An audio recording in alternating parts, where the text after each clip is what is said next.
सुनन दादी माँ के नुस्खा में पसीना के दुर्गंध ले बाँचे के उपाय। और भाई अभी ये जोन कुंवरहा घाम करत रही से आज तो खैर अब्बड़ पानी गिरे हमारे रायपुर शहर आकाशवाणी के तीर में। तो ये कुंवरहा घाम में जोन पसीना निकलथे वो हमला परेशान करथे। वही काकरो पसीना में दुर्गंध तक होथे। तो एकरे बाँचे खातिर सियान मन ये कहा है कि नहाए के पानी में खाए के सोडा नहीं ते लीमऊ के रसाला मिला के नहावन। गुलाब जल तको हम डार सकत हन। एकरे संगे संग ढीला ढाला और सूती के कपड़ा पहनन, पानी बहुतेज पियन और तेलहा फुलहा और ज़्यादा मसाला वाले खाए ले बाँचन। एकरे संगे संग नहाए के पानी में सेंधा नमक मिला के नहावन। सियान मन ऐसे भी कहा कि भाई हमार प्रकृति के जोन वरदान है लीम के पाना ओला नहाए के पानी में डार के नहावन।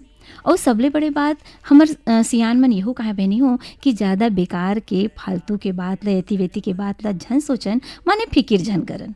बने सोचन बने बोलन तो हमार शरीर में बढ़िया बढ़िया हार्मोन बनही जिन हमला स्वस्थ रखी। और जब हम स्वस्थ रेबो तनाव नहीं लेबो तो पसीना तको कमती आही। तो बहनी हो ऐसन ढंग ले दादी माँ के नुस्खा ला अपना के हम पसीना ले हो या दुर्गंध ले बाँच सकत हन। और ये सुघर जानकारी के बाद आवा